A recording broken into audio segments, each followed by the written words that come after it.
Welcome to Fun Moments in Sports, a look at some of the unusual, controversial, and humorous moments in a world of great plays and great players. Hi, everybody. This is Bob Uecker, along with Howard David, inviting you to join us for some of the fun moments in sports. Great clips. I'm not in any of them. You should really enjoy it.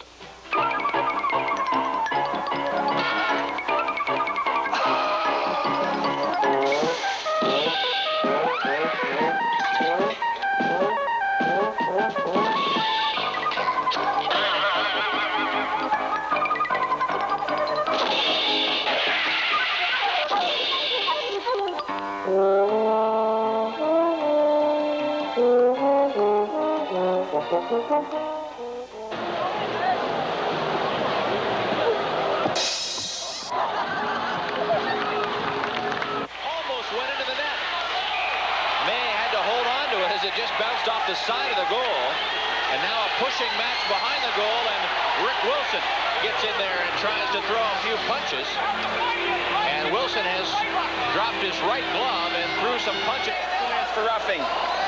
Everything up on the clock. 5 to your man, 2 minutes to their man. He suckered him with he hit him with a punch. Man, how many teams do you see a blue or colorblind out here? Explain it to you. Colorblind, check out the penalties. Let's go. Rick Wilson gets 5 for fighting. Great place to spend a weekend. 1st and 10 for William and Mary at the 46. Got a flag down. Michael Clemens running with a football. Still on his feet. 45. Running to the far side. An official falls in front of him at the 40-yard line. Had Clemens. Could he have jumped the official? He feels that he can flex more power into the ball from that standpoint. And your respect to the lineup that you liked last night, that was with Benitez at 3rd, right? That's what you like? The sun is out in. In the American League, we'll take a look at the scoreboard. As you've already seen some of the action in the American League, Texas at Boston. Texas leads Boston now 3-2. Curveball, hammered foul. When in doubt, wait till it stops rolling, and she kicks it. It's a goal. Little slippery tonight.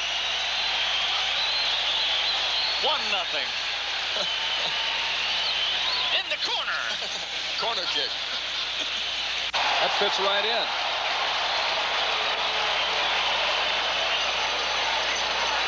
If it had been all black, we'd have just had to all go home. Trying to find a way to get out of here. Whoop. A little too slick. He can get out there.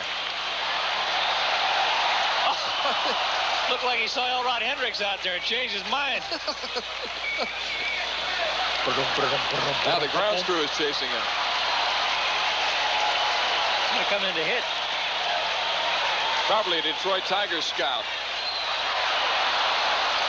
Got a lot of pseudo moves. Going to run out of gas pretty soon.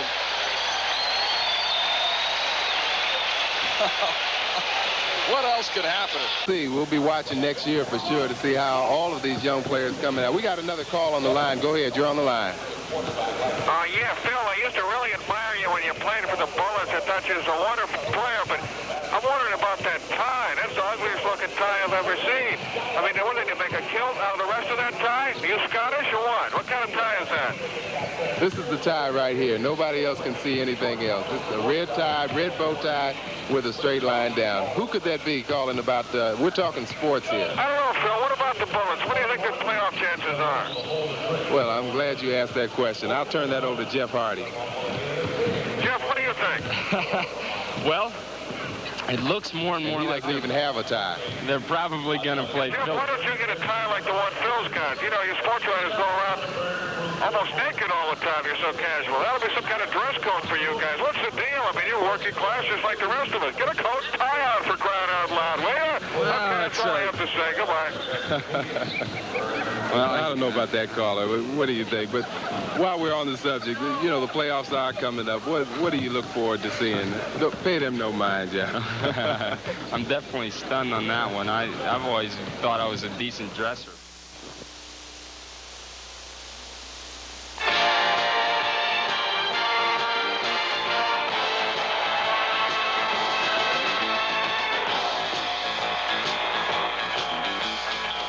As you can tell, tell by the opening montage of this program, the show deals entirely with those fun moments in sports. Hi, everybody. I'm Howard David in Mislu Network Control in New York. Standing by in Milwaukee is Bob Uecker.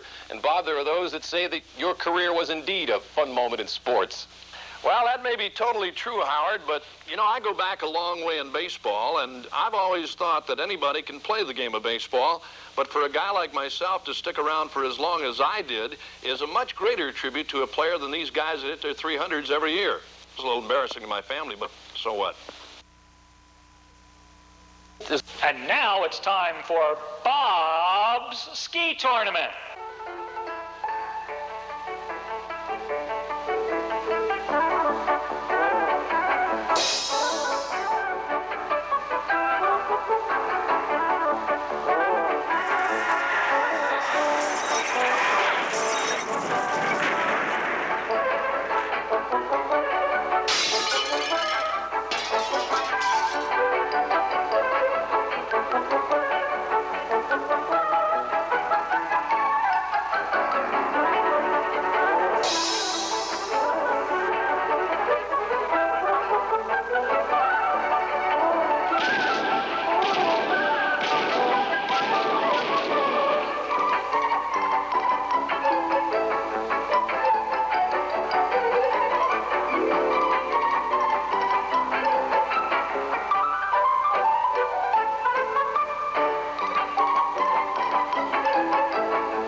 Racing drivers are a different sort of individual, and Bob Uecker, Phil Parsons, spends his Sunday afternoons driving a whole lot different than you and I do.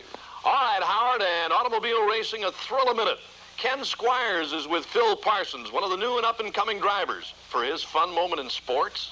Well, Bob, I think the first thing we should do is to point out that in the vernacular of the racing trade, this ain't no fun. Right, Phil? That's for sure, Ken, and it's something I would rather not ever do again. Well, it may be a few chuckles to look back on as long as he's standing here beside us, and I suppose we should start with that usual disclaimer about how children and neophytes should not attempt to do the stunt that Phil did. The point is that he is here after this incredible piece of footage from the May 1st, 1983 Talladega 500. Battling for sixth position at 200 miles per hour, he zooms down into the first turn. He just barely gets in contact with the Darrell Waltrip car, and then this.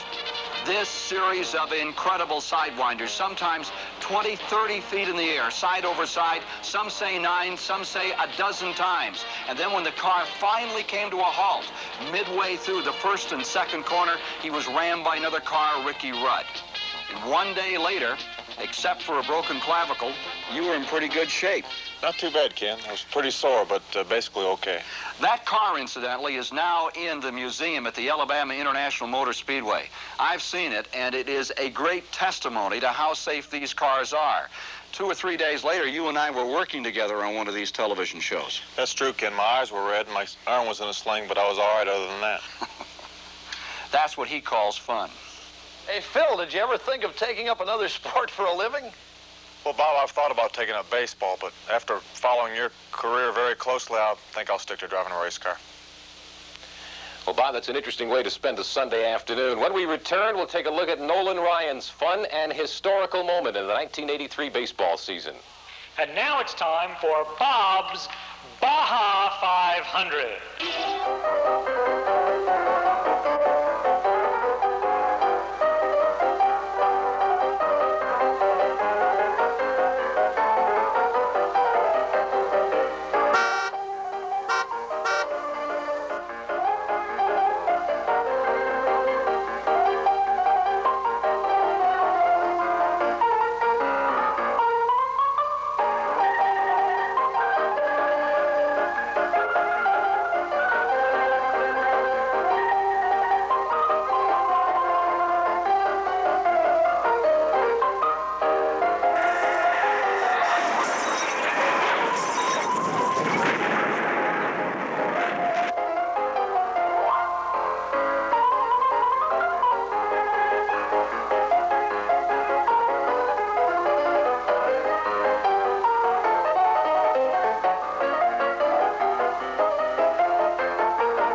was 3,509, first achieved Bob Uecker by the Houston flamethrower Nolan Ryan. 3,509 strikeouts. That's Nolan Ryan. Mike Smith is with Nolan in San Diego Stadium right now. To borrow a time-worn sports cliche, records are made to be broken. And certainly when an old mark falls, it's a very, very special moment. Earlier this year, Nolan Ryan set the all-time strikeout record, nailing Brad Mills of Montreal. It was a moment of jubilation, but for Ryan, it was also a kind of sigh of relief.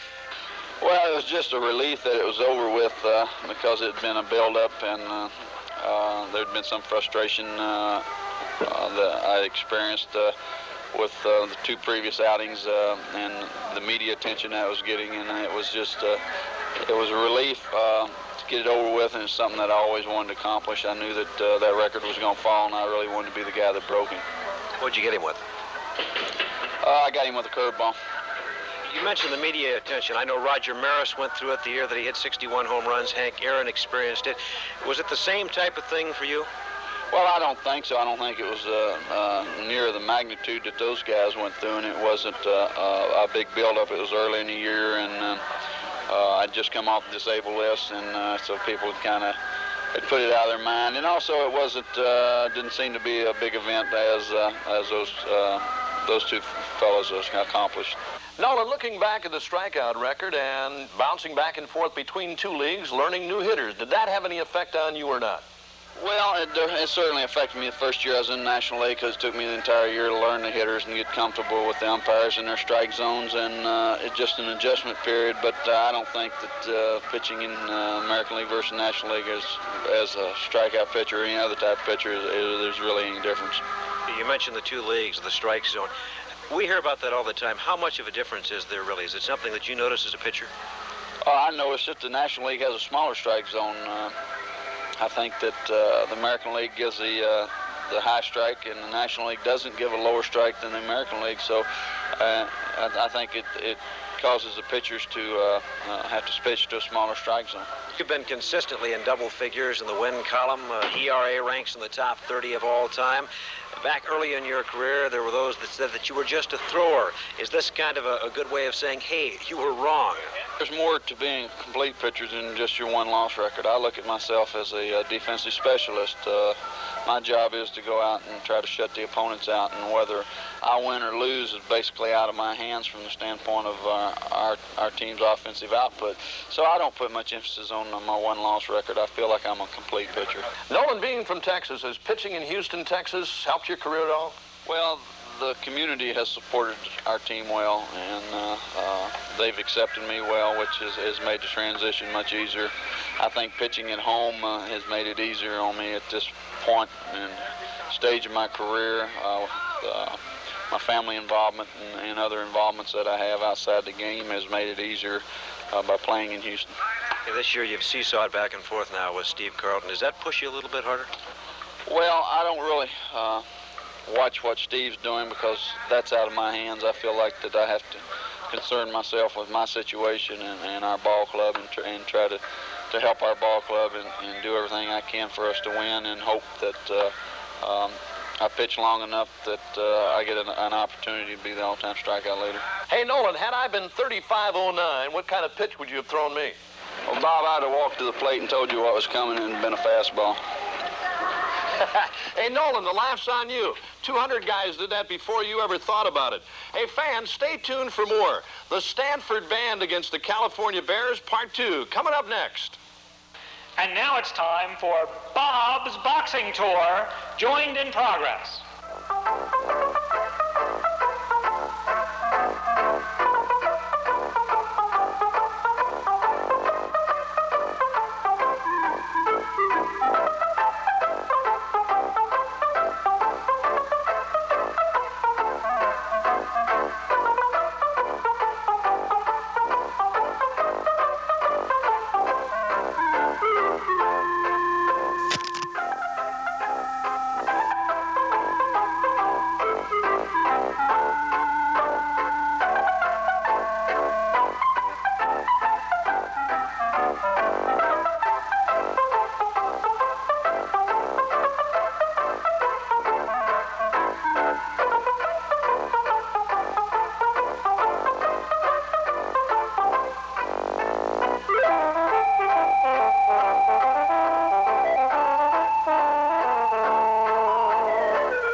moments in sports, and probably one of the more unusual fun moments in sports, occurred November 20th, 1982, Bob Uecker, a day that the California and Stanford football teams will never forget. All right, Howard, Randy Roth took a film crew out to Stanford's opening band practice for their version of the big play. Cal 25, Stanford 20. Remember? Bob, I'm here with the incomparable Stanford Marching Band. And they're all keyed up for the 1983 football season, and we're going to roll some memories past them, and we want to get some reaction of the 1982 big play against Stanford in the big game. The ball is still loose as they get it to Rogers. They give it back now to the 30. They're down to the 20. Oh, the band is out on the field. No! He put it in the end zone. Will it count? The Bears have scored, but the bands are out on the field. There were flags all over the place. Everybody's milling around on the field. And the Bears have won. The Bears have won. Oh, my God. The most amazing, sensational, dramatic, heart-rending, exciting, thrilling finish in the history of college football. I was on the 17-yard line. I was deceived along with the rest of the band members. I saw the football team go on the field, and I went out there to congratulate them on their victory until this man in a blue jersey started running at me. I was going to run to make a tackle at him, but a Stanford player got in my way, so I couldn't get at him, and he ran by into the end zone where we all thought he was making a futile effort at getting a touchdown after having lost the game. Unfortunately, the officials thought otherwise and kind of changed history on us, left us all a little disappointed.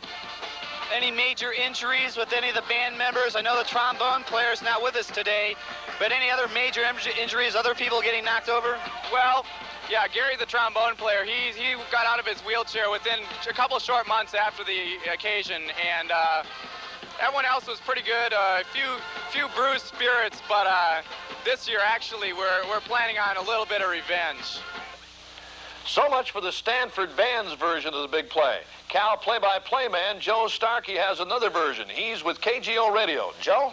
Certainly, our reaction up in the broadcast booth was you're just going through the motions with 4 seconds to play. You're looking perhaps to get out of bounds and try something desperate. You don't figure to get the long run back. You know Stanford is obviously going to be very aware of that and try to kick the ball in such a way that you can't get the long run back. But what happened was it was kind of a bouncing kick. It came to Kevin Moan, fairly far upfield in his own end of the field, 25, 30-yard line. But on the sideline, Richard Rogers had told his teammates, and Rogers, without a doubt, the real team leader on defense for this Golden Bear team last year and again this year, said the ball will not fall. Those are his exact words in that situation. If it looks like you're going to be tackled, do something with it. Throw it up for grabs, lateral it, do anything. I got everybody in the huddle, and I looked at all the players around, and I said, listen, if you guys get in trouble, pitch the ball back if you're going to get tackled. So everything went as planned, I guess. Rogers, as he started to get caught, gave it to Dwight Garner. Garner was the most controversial man on the play without any doubt because it appeared that 4 or 5 Stanford players had tackled him and that his knee was already on the ground as he released the ball for another lateral. You look at the film over and over again, you really can't be sure. That is the one area where it's a questionable judgment. It could have gone either way. Well, as everybody knows by now, it did count. The most remarkable win, certainly in Cal football history, maybe the most exciting and dramatic college football play in the history of the game. A very special moment for me, and just a great thrill to be part of it. Joe Starkey was fired up, wasn't he, Howard? Well, Cal won the football game and the trombone, and also the doctor who removed it. November 19th of this year is the rematch between California and Stanford. Could be another earthquake. This is George Brett. He promises that in our next segment, you'll hear the words pine tar for the last time. And now it's Bob's Bicycle Tournament.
baseball season 1983. George Brett, in the words pine tar, dominated the sports pages, Bob. The biggest joke to come along since I signed my first professional contract, Howard. Hey, Steve, when it comes to a fun moment in the wacky world of sports, all one has to do is look to Yankee Stadium and the New York Yankees. Rest easy, babe. Earlier this summer, the Kansas City Royals and George Brett arrived at the stadium for a routine 3-game series that we all know developed into the baseball rhubarb of the decade. Obviously, I'm talking about the George Brett pine tar incident. 5 things we know for sure. George Brett has pine trees tapped in his front yard. He hit a home run. American League President Lee McPhail ruled against the Yankees. A court ruling forced the game to its conclusion, and the Royals finally got the decision. What most of the viewers don't know is, what the heck is pine tar? Steve Grad, can you help us? Well, one of the most unusual and I would guess most fun for some people moments of baseball this year was when the words pine tar became part of the baseball language, and the man involved in pine tar and the famous episode is Royal star third baseman George Brett. What is pine tar?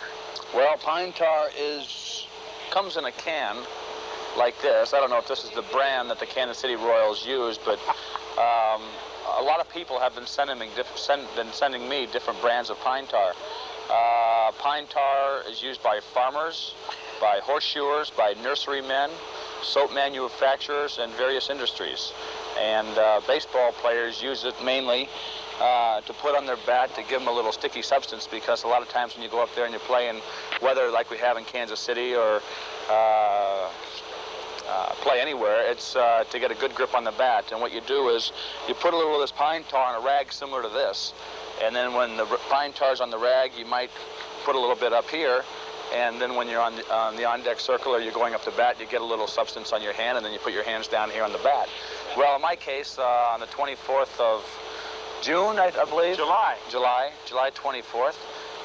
My pine tar was about up to here, I guess, and that was a little bit too far. And at one at bat, I happened to hit a home run off Rich Gossage, and all of a sudden, for about a month, that's all I talked about. And I thought it was over with until Steve Grad came up to me and said, "Hey, we're going to do a little thing with your pine tar thing." And I said, "Well, if this is the last thing I'll ever have to do, I'll be very happy. So hopefully, after today, it'll be closed." Well, I was going to say, how far would your career have been without pine tar? Well, I would have to say I would still be playing in the major leagues. I probably wouldn't be sitting out here in 100-degree weather right now, but there's other substances. Manny Mota, for instance, sent me, Manny Mota's a batting coach for the Los Angeles Dodgers. He sent me a substance very similar to pine tar. It's a clear, sticky substance, and it comes in like a stick, and you rub it up and down on your bat. When we went over to Japan in 1981, the Kansas City Royals went over there to play 17 exhibition games. They didn't have pine tar over there. We used some type of a spray, a tough skin spray. So there's a lot of different substances you can use. A lot of players just use gloves, but I don't like the feel of gloves on the bat. I like to feel my raw hand on the bat. And without pine tar, there'd be something else that someone would have invented and I would have been using all this time. I wish we had smell-o-vision, because this is a very... It does smell good. I love the smell of it, too. I feel like you're in the middle of a Pacific Northwest forest. Mm-hmm. Are they going to maybe market these? No, I don't think so. The George Brett autograph mark. Yeah. Now what they'll do sometimes, when they open this thing looks like chocolate syrup, kind of. And what they do is they just get a little, can opener, and they just pour it on there. And then when it gets on there, the bat boys kind of rub it in there real good, and they'll get it in there where it's, well, as you can see, as it soaks the whole rag. And this is a Major League pine tar rag. It's a great one. Every kid in the United States who sees this is going to have to get batting glove, a mitt, baseball shoes, a bat, and now pine tar. Pine tar. So some guys haven't had good luck with that pine tar on the bat. Well, I think when you first start out using pine tar, you got to know how much you want to put on the bat. I let Bob Uecker use one of my bats in batting practice in Milwaukee, and he went up there and he started putting pine tar on. I said, "Bob, not too much. You're going to put too much on." Well, this is what happened when Bob Uecker used my bat. As you can see, he got jammed a little bit and the ball stuck to the pine tar. Well, thanks a lot, big guy, and to you too, Steve Grad. Hey, George, thanks again. I really appreciate that. I always thought that stuff was aftershave lotion. No wonder nobody liked me. Anyway, Howard, it's been great being with you too, and these have been some fun moments in sports. Well, Bob, it's too bad that this program was created after your career was over. It's been a fast and in many cases humorous 30-minute program. For the professional athlete, it's a business, but it's also a lot of fun. For the amateurs, it's pure pleasure. For Bob Uecker, I'm Howard David. We hope you enjoyed our fun moments in sports.